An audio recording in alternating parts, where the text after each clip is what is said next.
অনেকগুলোই শিমের বিচি ছিল। হঠাৎ করে মাথায় আসে ময়দার ধোকা দিয়ে রান্না করলে কেমন হয়। বলেছিলাম বড় ভিডিওতে শেয়ার করব।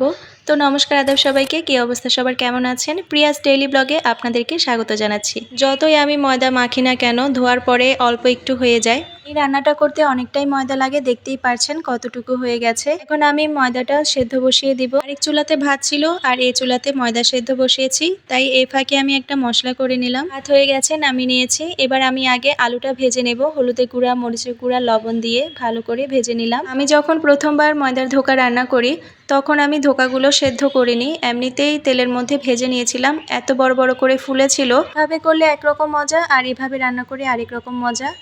এবার তরকারিটা বসানোর জন্য প্রথমে আমি ফোড়নে দিয়েছি পাঁচফোড়ন, তেজপাতা, শুকনা মরিচ। কিছুক্ষণ ভেজে নেওয়ার পর আমি যে মশলাটা ব্লেন্ড করে রেখেছিলাম সেটা দিয়ে দিয়েছি। এতে ছিল আদা, কাঁচামরিচ, টমেটো আর কাজু বাদাম। কিছুক্ষণ ভেজে নেওয়ার পরে একে একে আমি হলুদের গুঁড়া, মরিচের গুঁড়া, লবণ দিয়ে অল্প অল্প জল অ্যাড করে কষিয়ে নিচ্ছি।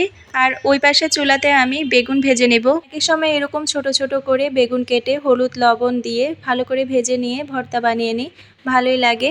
শিমের বিচির তরকারিতে আমি এবার জল দিয়ে দিলাম কিছুটা, কারণ সেদ্ধ হতে হবে। বেগুন পোড়ার ভর্তার স্বাদ কিন্তু আলাদা। একবার বাড়িতে থাকতে দিদা করেছিল, কিন্তু খাওয়ার সময় যে জিনিসটা চোখে পড়লো তারপর থেকে রুচি উঠে গেছে, মানে বেগুন পুড়ে ভর্তা করতে। তো আমি এভাবেই করি। ভাজাটা হয়ে গেছে, তাই একটা প্লেট নিয়ে নিলাম, নামিয়ে নেব। এদিকে আমার মেয়েটা এতবার আসবে রান্না করার সময়, খাওয়ার দিকে তো নাই, 100 বার জিজ্ঞাসা করবে তোমার রান্না হয়েছে, কি রান্না করছো, রান্না করতে কি এতক্ষণ লাগে, মানে মাথা পাগল করে দিবে। এদিকে কিছু বাসনপত্র জমে গেছে, রান্নার ফাঁকে ফাঁকেই ধুয়ে ফেলি, জমে থাকলে ভালো লাগে না, মনে হয় যে একসাথে সব কাজ শেষ হয়ে যায়। এদিকে শিমের বিচি সেদ্ধ হয়ে গেছে, আমি ঘুটনির সাহায্যে ভেঙে দিচ্ছি। ভেঙে এভাবে ডালের মতো করে রান্না করলে আজার বাবা আবার বেশি পছন্দ করে, তাই এভাবেই রান্না করি সব সময়। এবার আমি ময়দার ধোকাগুলো দিয়ে দিলাম কষানোর মধ্যে, তারপর একে একে জিরার গুঁড়া আর ধনে গুঁড়া দিয়ে দিলাম। আরও কিছুক্ষণ কষিয়ে নিয়ে এবার পরিমাণ মতো জল দিয়ে দিব। এই তরকারিতে না বেশি করে জল অ্যাড করতে হয়। শিমের বিচি জল অনেকটাই টেনে নেয়, তরকারিতে একদমই ঝোল থাকে না। শেষে এবার গরম মশলা দিয়ে দিলাম। ঘি থাকলে ভালো হতো, অবশ্য ঠাকুর ঘরে ছিল কিন্তু আর আনিনি। ঠাকুর স্নান করানোর জন্য আবার ভোগ রান্নার জন্য ঘি সবসময় ঠাকুর ঘরে থাকে। এই তো কথা বলতে বলতে আমার ভর্তা মাখাও কমপ্লিট।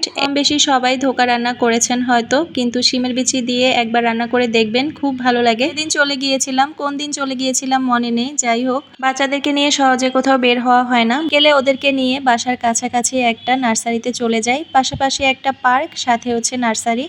অনেক সুন্দর রং বেরঙের ফুল, দেখতেই পারছেন, মানে চোখ জুড়িয়ে যায়, মনে হয় যে সব আমি বাসায় নিয়ে আসি, কিন্তু তা তো আর সম্ভব না। আর গাছ কিনবো সেটা মাথায় ছিল না।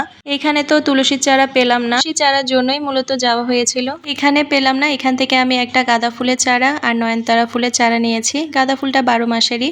সামনে এগোতে এগোতে সেখানে আসলে ইফতারের টাইম হয়ে যায়, মানুষ ছিল না আর নিতে পারিনি। আজকের ভিডিওটি এ পর্যন্ত। ভালো লাগলে লাইক কমেন্ট করে যাবেন, ধন্যবাদ।